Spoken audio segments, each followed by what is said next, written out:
இன்னைக்கு வந்து கொழுக்கட்டைக்கு தான் ரெடி பண்ணியிருக்கேன். அவங்களுக்கு எங்க 4 பேருக்குமே வந்து கொழுக்கட்டை ரொம்ப பிடிக்கும். அவருக்கு வந்து ரொம்பவே பிடிக்கும். சரி ஒரு 1/2 கேஜிக்கு மாவு வாங்கிட்டு வந்து ரெடி பண்ணியிருக்கேன். ஒரு பாத்திரத்தில வந்து மாவு வறுத்துட்டு, அதுக்கப்புறம் தண்ணி கொதிக்க வச்சிருக்கேன். அந்த தண்ணி வந்து இது கூட போட்டு நல்லா பெசஞ்சுக்கலாம். கரண்டி வச்சு தான் நம்ம வந்து மேஷ் பண்ண முடியும். லைட்டா வந்து சால்ட் போட்டுக்கலாம். அந்த சூடுலாம் தணிஞ்சதுக்கு அப்புறமா நான் கையில போட்டு பெசஞ்சுக்கிறேன். சப்பாத்தி மாவு மாரி பெசஞ்சு வச்சுட்டு, பூரண கொழுக்கட்டை தான் பண்ண போறேன். அதுக்கு வந்து வேர்க்கடல, தேங்காய், வெல்லம் இது எல்லாத்தையும் துருவி ரெடி பண்ணி வச்சிருக்கேன். 3த்தையும் ஒண்ணாவே மிக்ஸ் பண்ணிட்டு பூரணத்துக்குலாம் ரெடி பண்ணிட்டு, அதுக்கப்புறம் வந்து கொழுக்கட்டை வந்து பிடிச்சிக்கிறேன். ரோஷன் வந்து படிச்சுட்டு இருக்கான். சரி அவன் படிச்சு முடியத்துக்குள்ளே இதை ரெடி பண்ணிடலாம்னு சொல்லிட்டு செஞ்சுட்டே இருக்கேன். இதுக்கப்புறம் இது வேக வைக்கிறதுக்குள்ளே வந்து விறகு தட்டுலாம் வந்து கழுவிட்டேன். விறகு தட்டு ஏற்கனவே கழுவி வந்து ரெடி பண்ணி வச்சுருக்கேன். சரி அதெல்லாம் துடைக்க வேண்டியது இருந்தா, சரி இதை முடிச்சுட்டு அதுக்கப்புறம் அதை எடுத்துகிட்டு வந்து துடைச்சிடலாம் அப்படின்னு சொல்லிட்டு துடைச்சி வச்சுட்டேன்.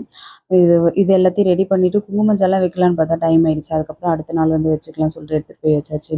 கொழுக்கட்டையும் வந்து வெந்துருச்சு. செஞ்சு ரொம்ப நாள் ஆகுது. கொஞ்சம் வேகாத மாரி இருந்தது போல. ஒரு 4, 5 கொழுக்கட்டை சாப்பிட்டுட்டோம்.